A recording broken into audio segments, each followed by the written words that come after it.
오늘 우리에게 주시는 말씀은 누가복음 11장 4절의 말씀입니다. 누가복음 11장 4절의 말씀, 우리 한 목소리로 함께 합독하십니다. 누가복음 11장 4절 말씀 우리 함께 합독하십니다. 시작. 우리가 우리에게 죄 지은 모든 사람을 용서하오니 우리 죄도 사하여 주시옵고 우리를 시험에 들게 하지 마시옵소서 하라. 아멘. 오늘 말씀의 제목을 함께 선포해 주시기 바랍니다. 죄와 용서. 시작. 죄와 용서. 굉장히 어려운 주제를 잡았더라고요. 제가 사실 죄는 우리가 참 말하기 두려워하고 남이 알기를 불안해하고 또 그러나 용서받는 건 너무나 또 간절히 원하고 또 소망하는 일들 중에 하나가 아닌가 싶습니다. 주기도문에서 예수님이 가르쳐 주신 기도 마지막이 바로 죄의 용서에 대한 이야기입니다. 누가복음에서는 굉장히 간단하고 심플하게 얘기하는 것 같지만 사실은 누가복음이 말하는 죄사함의 이야기, 우리가 누군가를 용서한다는 이 이야기는 기독교 신앙의 전체를 아우르는 엄청난 이야기입니다. 여러분, 예수를 왜 믿습니까? 예수님이 우리의 죄를 대신 지셨기 때문에 믿어요. 그렇죠? 교회라는 문화가 좋고 교회 가면 좋아서 오던 사람들도 많았어요. 그런데 진짜 신앙인, 진짜 예수님을 만나는 사람들은 어떻게 되냐? 예수님이 나의 죄를 용서해 주셨기 때문에, 그것이 믿어졌기 때문에 진짜 기독교인이 되는 거죠. 오늘 본문이 사실은 굉장히 많은 뜻을 담고 있어서 제가 어쩔 수 없이 또 헬라어를 꺼내 들게 됩니다. 또 너무 어려워서 이게 졸릴 텐데 그래서 제가 준비를 철저히 하긴 했는데, 오늘 본문에 보면은 죄사함과 또 용서에 대한 이야기가 나오는데 그 언어가 아페스와 오페일론티라는 단어예요. 아페스와 오페일론티. 우리의 죄를 사하여 주시옵고에서 우리에게 죄 지은 사람에 대한 얘기를 할 때 그게 오페일론티라는 단어예요.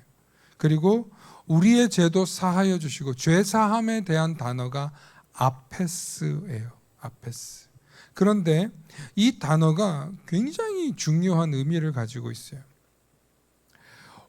처음부터 이 단어가 우리가 종교적으로 이해하는 죄사함이라는 단어로 쓰이지 않았어요. 특히 아페스라는 단어를, 제가 아페스를 앞에다 넣은 이유가 있어요.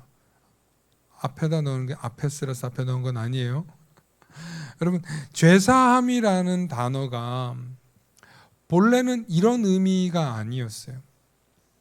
아페스의 원어를 살펴서 들여다보니까 아페스는 본래 종교적인 용어로 쓰이기 이전에 훨씬 전부터 사용되었던 말인데, 어떤 말이냐면은 지위, 결혼관계 혹은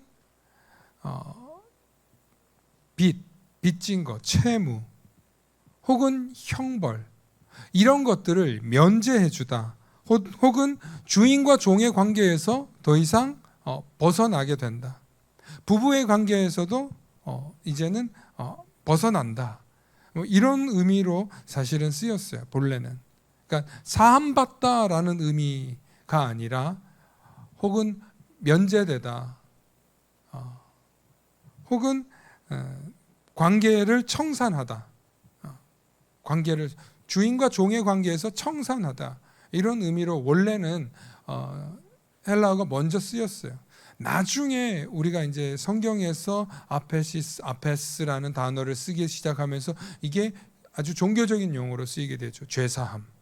죄사함 이런 용어로 완전히 굳어지게 되는데, 그 이전의 고대어로는 예를 들면 이런 거예요. 우리가 옛날에 조선시대로만 올라가도 주인이 이제 땅을 많이 가지고 있는 지주가 있어요. 그러면 거기에 붙어가지고 땅이나 소작을 사는 사람들이 있죠. 그런데 좋은 주인을 만나서 빚을 졌을 때 못 받을 때 나중에 갚게 이러고 넘어가면 되지만, 이놈 지금 몇 년째 돈을 못 갚았네, 네 자식이라도 내놔 해서 노비로, 종으로 데려다가, 심지어는 그 집에 딸이 예쁘면 내 첩으로 삼는다든지, 혹은 뭐 아내가 좀 쓸만하다 싶으면 아내를 데리고 와서 첩으로, 그렇게 해도 막을 길이 없었어요. 그 시절에는. 왜? 빚이 있으니까. 그래서 이 빚 때문에 관계가 달라지는 거예요. 주인과 종의 관계가 되기도 하고, 혹은 결혼 관계인 것 같지만 첩의 관계가 되고. 여러분, 옛날에 첩이라고 하는 제도가 있었는데, 저도 안 살아봐서 모르지만 우리 드라마 보면 항상 첩은 불쌍하잖아요, 그죠? 이렇게 본처의 대우를 받지 못하고, 첩의 자식은 뭡니까? 과거도 보기 어렵고, 그런 시절이지 않았습니까? 저희 할머니 시절만 해도요, 그러니까 1910년대쯤 태어나신 분들만 해도 부부의 결혼 관계이지만 결혼해서 시집을 가면 그 집 거의 머슴이었대요. 머슴. 대부분 다. 그 할머니들이 가가지고 거기 가서 시집 간 건데, 결혼이라는 관계로 해서 갔지만, 거의 만약에 집안에 언니들이나 누나들이 많다 그러면은 그 집안에서 완전히 그냥 시종살이 하는 거예요. 그게 별로 이상하지 않는, 그게 보편적인 사회였다는 거예요. 100년 전만 해도. 그러니 조선시대로 따지면 어떻겠어요? 그냥 너 나한테 빚졌어? 와가지고 그냥 이 사람을 데리고 가든지, 아니면 그의 자식들을 종으로 갚는 거예요. 그러니까 이런 것들을 면제해 준다는 거예요. 얼마나 감사해요. 빚졌는데 안 받고. 그러니까 이 아페시스라는 이 단어가 이것을 면해 준다는 거예요. 면해 주는 거예요. 관계를 청산해 주고, 주인과 종의 관계를 벗어나게 해주고, 빚쟁이의 관계를 벗어나게 해주고. 여러분, 요즘 젊은 사람들이 열심히 일하는 이유가 있대요. 열심히 일해야 되는 이유가 있대요. 어쩜 그렇게 일찍 일어나서 일하냐. 그래서 다 대출 이자 때문이죠. 대출 이자 때문에 열심히 산다는 말이 농담이 아니라, 아무리 좋은 집에 살아도, 아무리 좋은 차를 끌어도 빚이 많으면 열심히 산다는 게 요즘 젊은 사람들의 생각이라고 합니다. 이렇게 돼서 오늘 아페스는 죄사함을 받는다는 개념이 빚을 탕감한다는 의미로 먼저 쓰였다는 거예요.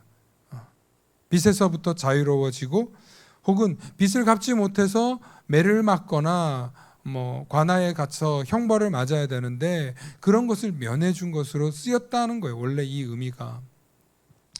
그런데 오늘 여기서 우리에게 죄 지은 사람, 오페일론티, 이 오페일론티가 실제로 그런 단어예요. 빚진 자, 빚진 자. 우리 화면으로 원어를 잠깐 보여주시겠어요? 우리 하마르티아스는 알죠? 죄라고 하는 이 하마르티아스, 그러니까 관역에서 벗어나다라는 뜻이잖아요. 그런데 이 오페일론티 앞에 판티가요, 사람들이에요. 사람들. 죄 지은 사람들, 모든 사람들, 나에게 빚진 사람들로부터 아피오멘, 용서해 주면, 아페시스, 우리도 용서해 주라는 거예요. 우리의 죄를, 우리의 하마르티아를 용서해 주라는 거예요. 그래서 우리가 이렇게 빚을 탕감해 주는 일들, 누군가에게 받을 빚이 있어요. 예를 들면 내가 누군가에게, 옛날에는 어땠습니까? 눈에는 눈, 이에는 이였잖아요. 그게 보편적인 과거였어요. 그런데 내가 그걸 그대로 갚지 않는 거예요. 그것을 면책해 주는 거예요. 그게 용서라는 거예요. 그게 용서. 여러분, 살면서 누군가를 용서할 일이 언제 가장 많을까요? 나한테 미운 말 했어, 나한테 뒤에서 뒷담화했어, 이런 걸 용서. 여러분, 여기서 성경에서 말하는 죄 용서는 그런 수준이 아니에요. 내 생계와 내 삶에 엄청난 지장을 준 사람 정도 돼야 죄 지은 거예요. 내 신체에 뭔가를 훼손시킨 사람 정도 돼야 죄라는 거예요. 죄. 이건 종교적인 죄가 아니라 우리가 살고 있는 이 세상에서 겪는 죄를 말하는 거예요. 여러분, 누군가에게 내가 정말 큰 돈으로 빚을 졌는데 그걸 못 갚았어요. 여러분, 이게 죄라는 거예요. 죄. 우리 사회가 말하는 죄예요. 우리 사회는 그렇게 하면 어떻게 해요? 고발하고 고소하고 해서 그 사람의 재산을 빼앗거나 아니면은 그 사람을 교도소에 가두잖아요. 그죠? 그러니까 우리 사회가 인식하는 죄에 대한 얘기예요. 그러므로 이것을 탕감해 주는 일은 엄청난 일이에요. 엄청난 일.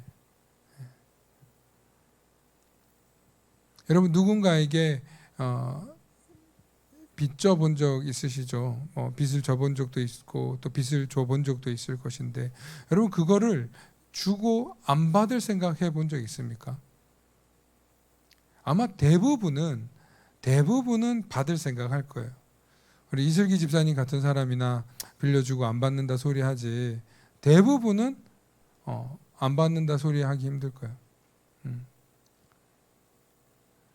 앞으로 돈 빌리려면 우리 이슬기 집사님한테 빌리시기 바랍니다. 정말 그런 마음 갖기가 쉽지 않아요.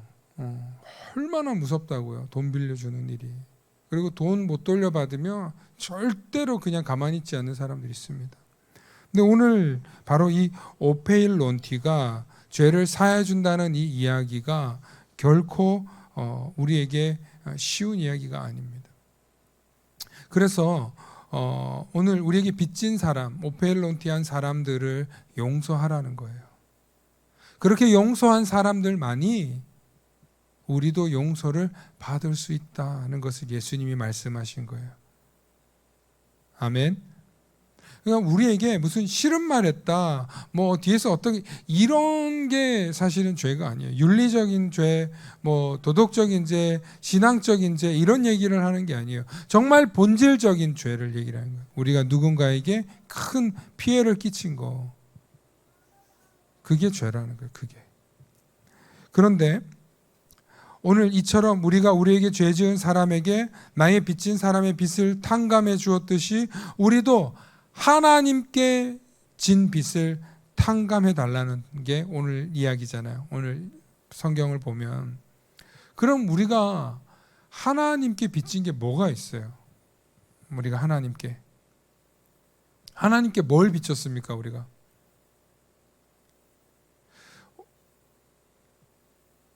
그러니까 이건 종교적인 얘기예요. 지금 교리적인 얘기예요. 지금 여러분들이 하나님 앞에 죄를 졌다.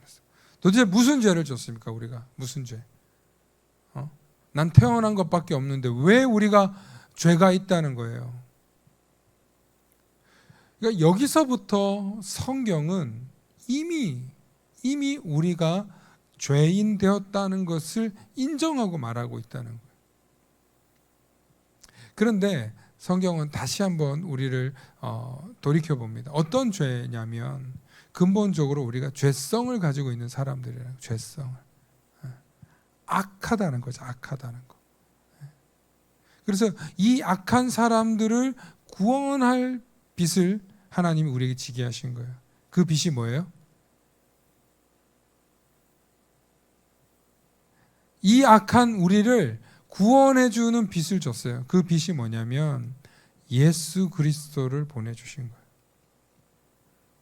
그래서 예수 그리스도를 믿는 사람들은 죄를 용서함을 받는다는 거예요. 그래서 오늘 성경에 보면은 우리가, 우리의 라고 표현이 되어 있는 거예요.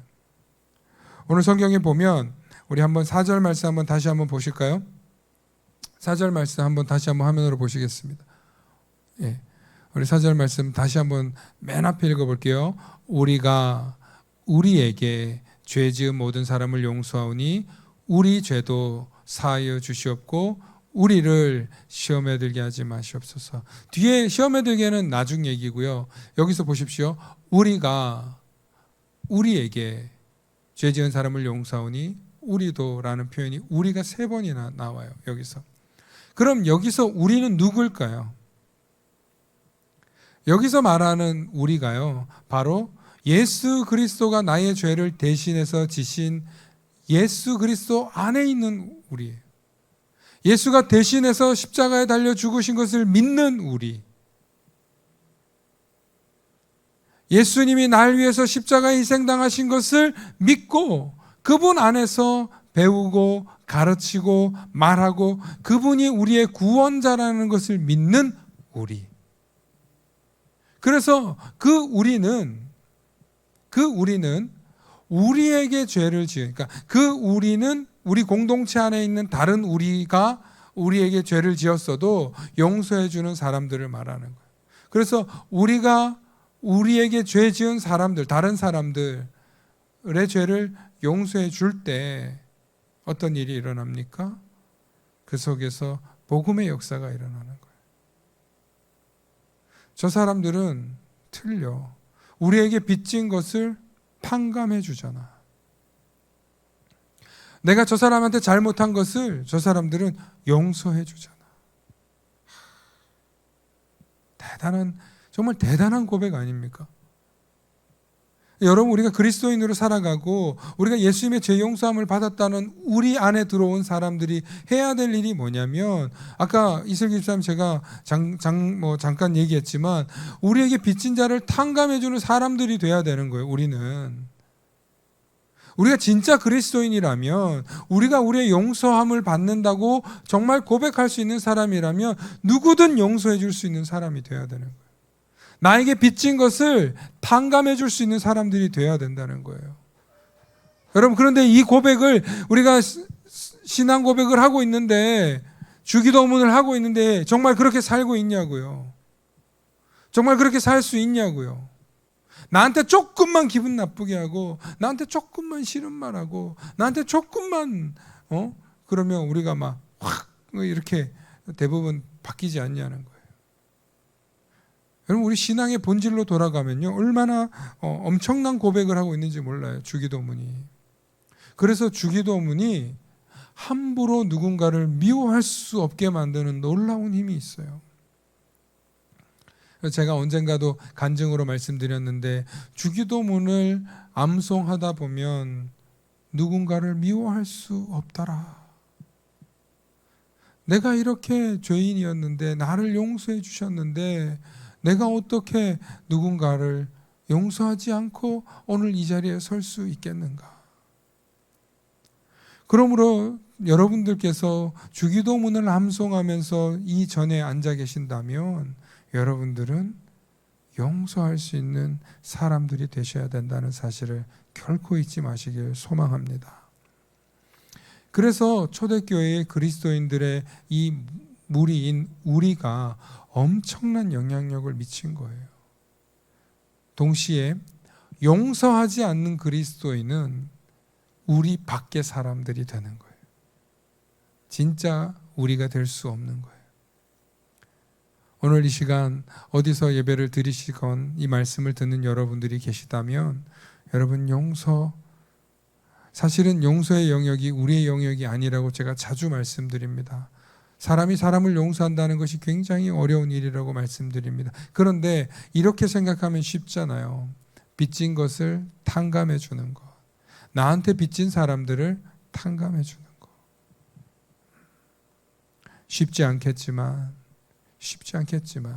우리는 그보다도 더 큰 죄가 용서받잖아요. 영원히 죽을 수밖에 없는, 지옥불에 떨어질 수밖에 없는 우리가 구원을 받았잖아요. 구원의 선물을 무엇과 바꾸겠습니까? 예수 그리스도를 통해서 얻게 된 구원이 이렇게 소중한 줄로 믿으시길 축원합니다. 그러므로 우리가 정말 우리에게 죄 지은 자를 용서하겠다고 고백하는 이 우리 속에 예수 그리스도가 나의 구주이심을 믿고 예수 그리스도께서 나를 용서해 주신 것을 믿는 저와 여러분들 되시길 소망합니다. 마지막으로 시험에 들게 하지 마시옵소서 얘기하고 있는데, 이것도 또 헬라어로 말씀드려야 돼요. 여러분, 여기서 시험이라는 단어가 페이라무스라는 단어인데 이 페이라무스는 유혹이에요. 유혹. 우리를 유혹하는 거. 예. 지금 잘 제가 번역된 걸 여러분들에게 써드렸어요. 페이라스몬, 하마스 에이스 페이라스몬이라고 되어 있는 이 말은 우리가 유혹 속에서 에이센엔케스는 들어가지 않게 해달라는 거예요.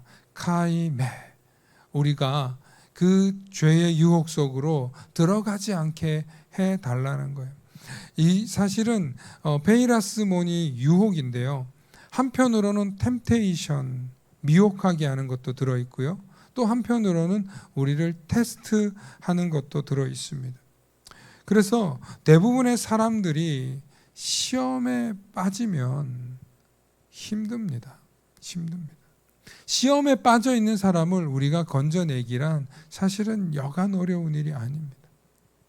마치 그것은 물속에서 허우적거리는 사람을 우리가 건져내겠다고 물속에 뛰어드는 것과 같을 정도로 사실은 이미 시험에 든 사람은요, 여러분 그냥 기도해 주시는 게 최선이에요. 그곳에서 벗어나야만 들리고, 그곳에서 벗어나야만 숨을 쉬고, 그곳에서 벗어나야만 살 수 있는 거예요. 그런데 이미 시험에 빠져 있는 상태로 들어가면요, 그 누가 와도 건지기가 어렵습니다. 그런데 대부분은 그 시험이 유혹이라는 거예요. 뭐 게을러지는 유혹일 수도 있고요. 혹은 방탕해지는 유혹일 수도 있고요. 혹은 정말 이 세상에서 뭔가를 이루어 보겠다고 유혹하는 것들. 대부분의 많은 그리스도인들이 세상에 나아갔다가 유혹당하는 게 뭡니까? 이 도시의 아름다움, 풍요로움, 이런 거에 사람들이 취해서 유혹당하는 거 아닙니까? 오늘 저와 여러분들이 유혹에 빠져들지 않도록 기도하실 수 있기를 축원합니다. 사실 너무 어려운 기도예요. 이거는 뭐 불교로 따지면 번민 뭐 이런 말과도 같은데 우리가 거기서 계속 빠져 있는 상태를 말하는 거예요. 여러분 빠져 있는 사람을 건지려 하지 마시고요. 바라보시면서 기도하실 수 있기를 바라고, 여러분들께서도 그 시험을 빠지지 않고 늘 시험을, 테스트를, 유혹을 이겨내시는 저와 여러분들 되시길 축원합니다. 그 유혹을 계속 이겨내시기 바랍니다. 계속 이겨내기 위해서 시험에 들지 않게 기도하는 거예요. 그 시험에서 이겨낼 수 있도록 주님을 붙잡는 거예요. 말씀을 붙잡는 거예요. 예배 가운데 나오는 거예요. 여러분 예배 가운데 서지 않고 말씀 가운데 서지 않잖아요. 그러면 100이면 100 다 넘어져요. 여러분 그거는 뭐 목사고 목사 할아버지가 와도 소용없고요. 신앙생활을 50년 100년 해도 소용없어요. 유혹에 넘어지면 아무도 건질 수가 없습니다. 그런데 끝까지 시험에 빠지지 않도록 기도하면서 말씀 보고 주님 앞에 바르게 서면 우리가 시험에서 건짐받게 되는 줄로 믿습니다. 오늘까지 예수님께서 짧게 가르치신 기도에 대한 이야기를 나눴는데, 우리가 신앙생활 하면서 정말 유혹에 넘어지지 않고 또 누군가를 용서할 수 있는 사람들이 된다는 게 결코 쉬운 일은 아닐 것입니다. 또한 지난주에 나눈 말씀, 일용할 양식이라는 게 단순히 먹는 문제가 아니라 우리 삶의 모든 영역의 간절함에 대한 이야기라는 사실 잊지 마시고, 여러분들께서 주기도문을 암송하실 때마다 정말 하늘의 것을 구하고 하나님께서 베풀어 주시고 하나님께서 우리를 지켜주시는 놀라운 하늘과 땅이 들으시는 기도인 줄을 믿으시길 소망합니다. 그러므로 내가 정말 기도하는데 기도가 잘 안 된다. 내가 뭐 기도하는데 뭔가 기도를 잘 모르겠다. 목사님 어떻게 기도해야 됩니까? 오늘 예수님이 가르쳐 주신 기도, 주기도문을 암송하든지 아니면 오늘 누가복음에서 읽으신 이 기도를 여러분들이 암송하는 것을 적극 권면드립니다. 그리고 그 기도 속에는 엄청난 기도의 내공들이 담겨 있다는 사실을 잊지 마시고 늘 그 기도의 깊이를 아시고 암송하시고 또 익혀 나아가실 수 있기를 소망합니다. 함께 기도하십니다. 사랑의 아버지 하나님, 참으로 감사합니다. 우리가 우리에게 죄 지은 자를 용서해 주었다고 고백하는데, 주님, 우리가 정말 우리를 시험에 들게 하고 죄짓게 하는 그 사람들조차도 용서할 수 있는 믿음의 사람 되도록 은혜 내려 주시옵소서. 나에게 오페일론티한 사람이 내가 아페시스 할 수 있도록 주님 축복하여 주시고, 정말 죄 용서함을 통하여서 내가 더 큰 죄가 탕감받았다는 사실을 깨달으며 하나님의 더 크신 은혜를 찬양하고 하나님의 더 깊으신 은혜를 사모하는 우리들이 다 되게 하여 주시옵소서. 또한 우리에게 늘 말씀을 공급하여 주시고 그 말씀을 붙들고 말씀 안에 바르게 설 수 있도록 하나님 지혜와 명철을 더해 주시고 유혹에 빠져 넘어지지 않도록 우리를 구원하여 주시옵소서. 감사하며 우리 주 예수 그리스도의 이름 받들어 기도 올리옵나이다. 아멘.